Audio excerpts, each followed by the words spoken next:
Anda mau tahu tentang bagaimana ulama NU memiliki dhawabit dalam berfatwa, ihfadz ya akhi, hafalkan olehmu wahai saudaraku, fahifdzuha sahlun, karena menghafalkannya gampang, li'alimin sakhi, bagi orang alim yang sakhi, yang dermawan. Kalau yang pelit saya nggak tahu. Ya, ini supaya sama nadamnya, wazan.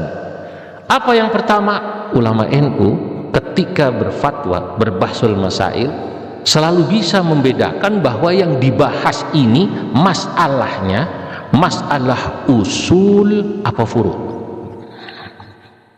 Maka pada bait kedua saya katakan daruratut tafriqi fil muqaddimah bainal furu'i wal usulit tabitah. Pertama, daruratut tafriq, Anda harus bisa membedakan yang dibahas ini bainal furu', apakah masalah furu', wal usulit tabitah, apa masalah al usul. Kalau masalahnya dhanni atau furu', sudah pasti ada perbedaan pendapat, dan tidak perlu ribut kalau sudah ada perbedaan pendapat. Termasuk misalnya dalam bab penetapan awal bulan, ini furu'. Dan mu'dhamus syariah, kata Imam Al-Haramain, sadarat minal ijtihad. Semuanya itu munculnya karena ijtihad. Karena ijtihadiyah pasti ada khilaf, pasti furu'. Jadi tidak perlu kaku-kaku juga. Kalau misalnya sampai sekarang masih belum ketemu bagaimana penyamaan penetapan awal Ramadan, awal Syawal antara NU Muhammadiyah di pemerintahan, ya nggak perlu sedih-sedih amat itu Pak. Ya namanya juga furu'. Dulu katanya zaman almarhum Kiai Hashim Muzadi, ya sebagai ketua umum PBNU, Pak JK pernah memanggil beliau dengan Profesor Din Samsudin. Kata Pak JK, bagaimana ini Pak, kok NU sama Muhammadiyah nggak bisa menetapkan awal Ramadan saja sama awal Syawal untuk sama? Ya sulit Pak, kita punya kriteria yang berbeda. Tinggi hilal itu baru bisa mungkin dilihat, imkanur ru'yah itu berapa derajat. NU itu masih mengatakan sekarang naik, dulu masih 4, sekarang malah berapa? 6, ada sudut elongasi segala itu kan, dulu masih 4. Cobalah NU menurunkan standarnya, Muhammadiyah menaikkan. Pak ini namanya pedagang itu naik turun tawar menawar gitu. Pak Jek. Nah, ini masih kaku Pak. Ya, sekarang malah kemudian Muhammadiyah tak lagi pakai ukuran itu. Pokoknya asal wujud, kemudian awal Ramadan, awal Syawal ditetapkan. NU masih. NU dianggap ketinggalan bab ini Pak. Dianggapnya masih ta'abbudi, standarnya tertinggal. Oh, tapi kemudian Muktamar NU terakhir kemarin di Lampung menjelaskan tidak selalu begitu. NU itu dalam penetapan awal Ramadan, awal Syawal menggabungkan antara ta'abbudi dan ta'akuli. Sisi ta'abbudinya kita ru'yah tetap, walaupun katanya mendung, tetap ru'yatul hilal. Mungkin ada orang menertawakan, udah jelas-jelas mendung buat apa Pak diinceng, jelas-jelas nggak kelihatan. Loh, kata NU, walaupun mendung belum tentu nanti diikmalkan atau diistiqmalkan. Kiai Yazid Fatah itu yang membuat rumusannya. Kenapa? Walaupun mendung boleh jadi besok tidak diikmal atau istiqmalkan 30 hari Sya'ban atau Ramadannya. Kenapa begitu? Lah disinilah ta'akulinya muncul. Bulan itu kata Nabi, ya ketika beliau menjelaskan inna atau nahnu ummatun ummiyatun la naktubu wa la nahsib asyahru hakadha wa hakadha. Kami ini umat yang ummi, yang tidak pandai menulis, tidak pandai membaca. Asyahru hakadha wa hakadha. Bulan itu kalau tidak 29 ya 30. Tidak mungkin bulan itu 31 atau tidak mungkin bulan itu 28. Ketika misalnya NU meru'yah lalu kemudian mendung, tapi kalau digenapkan bulan depan menjadi 28, mustahil. Karena mustahil walaupun mendung besok tetap lebaran, besok tetap masuk bulan Ramadan. Nah ini yang semacam ini jangan-jangan di bawah saja pengurus NU banyak yang belum mengerti. Kalau sudah mendung, fa in ghumma alaikum fa akmilul iddata talatin. Padahal kata Kiai Muksid, dulu saya belajar dengan beliau, nas harus digabungkan dengan nas yang lain, rabtun nusus bin nusus. Nas ini sama nas ini harus digabungkan. Itu NU, Pak. Tapi kalau tidak sama ya biasa-biasa saja, Pak. Kadang-kadang ada hikmahnya. Awal atau waktu subuh saja antara NU dan Muhammadiyah, Prof, sampai sekarang nggak sama. Waktu subuh yang sekarang ini dijadikan patokan NU dan Kemenak, Pak Kanwil, itu kata teman-teman Muhammadiyah kecepatan 8 menit. Awalnya 20 menit, lalu dimoderasikan jadi 8 menit. Wah, kalau 20 menit jauh sekali itu, Pak. Jadi kalau kita ini sudah adzan subuh, Allahu Akbar, Allahu Akbar, Muhammadiyah masih belum, santai, itu kan NU masih belum. Lah ini ada hikmahnya, ada perbedaan ini. Oleh karena perbedaan itu biasa, pada bait ketiga saya katakan wahdhar minal inkari man yukhalifuk ad-dinu yusrun wal ara'u tushiluk. Wahdhar minal inkari, Anda tidak perlu ribut ingkar man yukhalifuk, dengan orang yang berbeda dengan Anda. Ad-dinu yusrun, karena agama itu mudah, wal ara'u tushiluk, dan yang namanya perbedaan pendapat memudahkanmu. Imam Asy-Syaukani dalam kitabnya Irsyadul Fuhul, beliau membuat pertanyaan dan dijawab sendiri.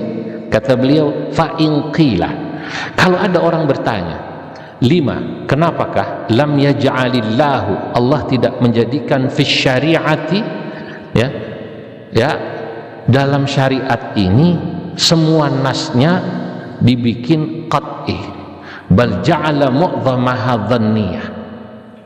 Beliau jawab, wadzalika tausi'atun lil mukallafin. Adanya perbedaan pendapat ini karena perbedaan nasnya yang dhanni itu dalam rangka memudahkan umat. Untung kok banyak khilafiyah. Makanya ketika Muhammadiyah bilang belum subuh, kadang-kadang kalau kepepet sebagai orang NU kita tidak perlu malu ngikut pendapat Muhammadiyah. Alah iya, Pak. Begitu azan subuh, Allahu Akbar, Ramadan, kita baru makan, minum belum, udut belum. Dilihat masjid mana itu yang ada NU, alhamdulillah masih 8 menit lagi. Sekali-kali ikut Muhammadiyah, sekali kan tidak akan dipecat sama ketua PWNU sekali. Ya Allah, itu Pak. Wal ara'u tuzhilu. Kalau melihat ulama-ulama yang mutasyaddid, tarian seperti tadi itu Pak Rektor, itu pasti nggak boleh. Untung guru saya Kiai Muksid. Kata Kiai Muksid nggak apa-apa, kata Surya nggak apa-apa, aman itu. Ada pendapat-pendapat yang begitu. Kenapa? Ya kadang-kadang memang nanti dalam memahami wakil itu kita harus jujur melihat wakil kita tidak selalu idealis atau idealitas, ya. Kadang-kadang kita harus turunkan pada sisi yang realitas atau realistis. Itu katanya kita harus melihat an-nuzul minal mathalil a'la ila al-waqi'il adna. Kadang-kadang kita nggak bisa pada tataran idealitas, kita harus ikuti yang realitas. Masyarakat kita ini, kata orang itu, ya cem-macem, Pak. Kalau bahasa beliau beda-beda. Ada yang ahwat, hati-hati, ikhtiar. Ada yang rileks. Ada kiai yang kalau diajak salaman sama yang beda jenis nggak mau. Guru saya itu Mbah Sahal Mahfud, itu punya saja cara untuk tidak salaman sama murid yang perempuan, tapi tidak perlu menyakiti hatinya, Pak. Kadang-kadang ya beliau tuh megang apa selalu, entar gelas atau apa, sehingga oh ya pegang. Tapi ada tuh Ustadz Kiai NU itu yang kadang-kadang walaupun lagi megang gelas kopi, muridnya mau salaman sengaja gelasnya ditaruh,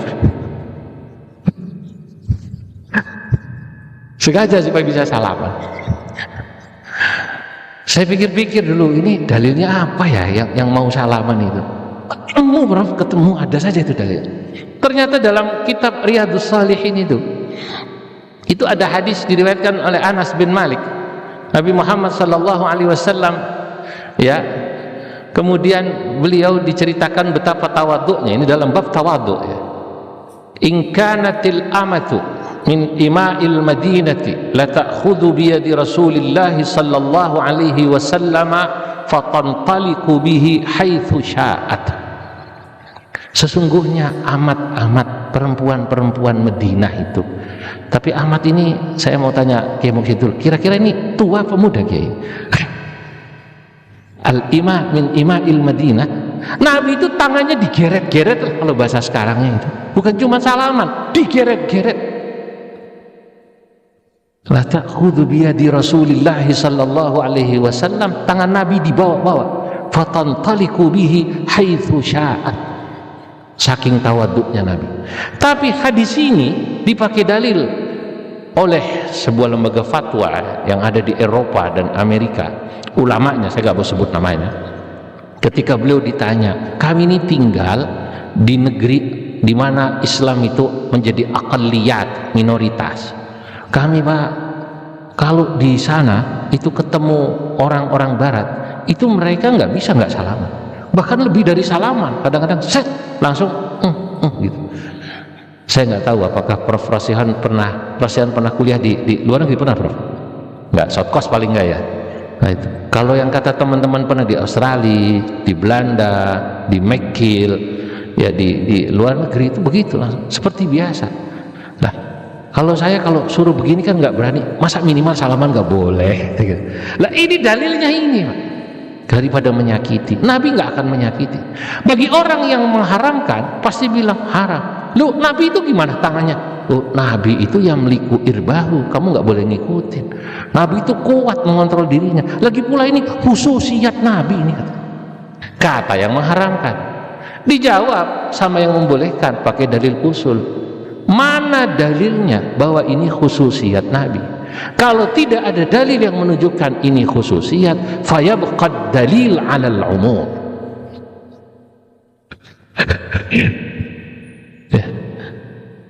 Kalau katanya ini dibilang khususiyat, mana dalilnya? Kalau tidak ada, maka berlakulah dalil umum. Itu dahsyatnya ulama kita. Makanya ulama dulu beda pendapat biasa-biasa saja, tidak perlu ingkar. Karena khilafiyah itu pasti ada. Tidak hanya dalam masalah fikih, Pak, termasuk dalam masalah aqaidiyah, dalam masalah tarbawiyah atau akhlak. Dalam masalah aqaidiyah kita tahu dulu ya, Quran makhluk, ada berbeda pendapat gitu. Dalam masalah aqaidiyah kita tahu tentang sifat Allah ada berapa, 13, 20, ada yang asma wa sifat, itu berbeda, dan ini pasti karena nasnya dhanni. Dalam masalah fikih sangat banyak, kita semua tahu. Dalam masalah akhlak sama.